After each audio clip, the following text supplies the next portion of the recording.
Saludos, queridos estudiantes. Comenzamos el segundo lapso con el tema número 4 relacionado con la fotosíntesis y respiración celular. La fotosíntesis es un proceso biológico mediante el cual las plantas con clorofila captan la energía solar y sintetizan los hidratos de carbono a partir del dióxido de carbono o CO2 y del agua. La fotosíntesis junto con la respiración celular constituyen los procesos fundamentales para el mantenimiento de la vida en la Tierra. La fotosíntesis se efectúa en los cloroplastos presentes en las hojas y se inicia cuando el anhídrido carbónico o CO2 penetra en el interior de la hoja por los poros que se encuentran en su superficie, denominados estomas. El CO2 se difunde a través de las paredes celulares hasta llegar a los cloroplastos que contienen la clorofila. En estas estructuras se llevan a cabo una serie de reacciones químicas complejas que culminan con la síntesis de glucosa. Para esto es necesario la presencia de luz, clorofila, CO2 y agua, la cual penetra en las plantas a través de las raíces. La clorofila es una sustancia de color verde que se encuentra en los cloroplastos. Existen varios tipos de clorofila. La clorofila A y la clorofila B se encuentran en la mayoría de las plantas verdes, mientras que la clorofila C y D se hallan en ciertas algas. Químicamente difieren poco una de otra, pues su molécula básicamente constituida por carbono, hidrógeno, oxígeno, nitrógeno y un átomo de magnesio. Para el estudio de la fotosíntesis consideraremos dos fases o etapas fundamentales. La primera fase de la que vamos a hablar es la fase luminosa o reacción fotoquímica. Estas reacciones se llevan a cabo solamente en presencia de luz. La energía proveniente de la luz solar está formada por pequeñas partículas, cada una de las cuales constituye un fotón, unidad de luz o quantum de energía luminosa.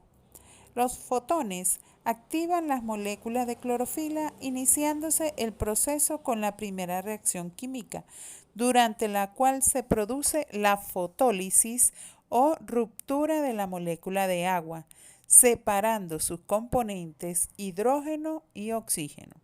Este último es liberado al ambiente. La energía liberada por la luz se almacena en forma de ATP o adenosín trifosfato, compuesto rico en energía que se forma al incorporar al ADP o adenosín difosfato presente en los cloroplastos una molécula de fosfato. El ATP constituye una reserva energética para las células vivas, en las cuales se almacenan. La ruptura de su molécula que se produce en los enlaces fosfóricos provoca liberación de energía química que es utilizada para la síntesis de la glucosa durante la fotosíntesis y para otras reacciones químicas de las células de los seres vivos que requieren suministro de energía. El ATP se forma por la acción de enzimas como la ferrodoxina. El transporte de electrones se realiza desde el agua al NADP.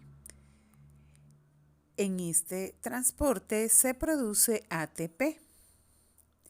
El NADP o nicotinamida adenina dinucleótido fosfato capta el hidrógeno procedente de la fotólisis del agua y se forma NADPH, el cual es muy inestable. La fotosíntesis se inicia con la excitación de la molécula de clorofila por la energía luminosa que produce la ruptura de la molécula del agua.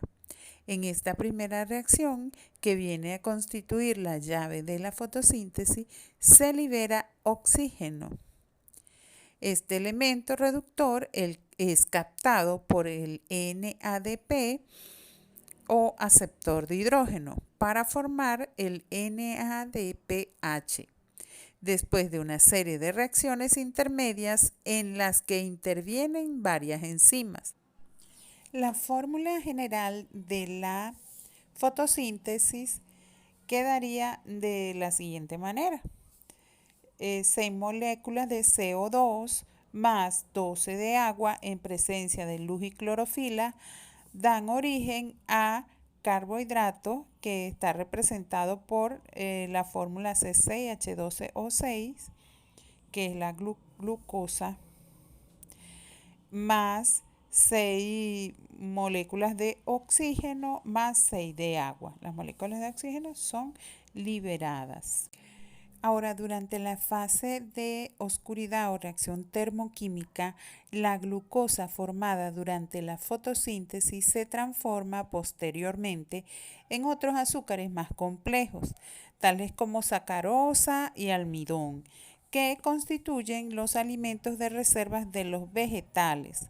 A partir de estos glúcidos se forma la celulosa y la lignina, y mediante sucesivas reacciones químicas, partiendo de los azúcares mencionados, se forman otras sustancias complejas muy importantes en la constitución del protoplasma, como lo son los lípidos y las proteínas.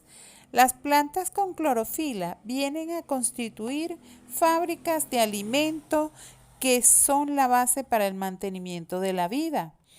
Aunque en las plantas terrestres generalmente se menciona la fotosíntesis como función de las hojas, sin embargo, es importante mencionar que también se puede realizar en otras partes u órganos vegetales, con tal que tengan cloroplastos.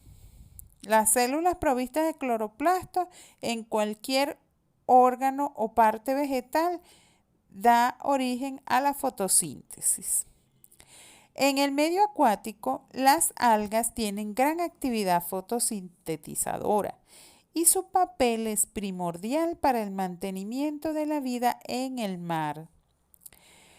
Podemos decir que hay 3 hechos fundamentales que se producen durante la fotosíntesis.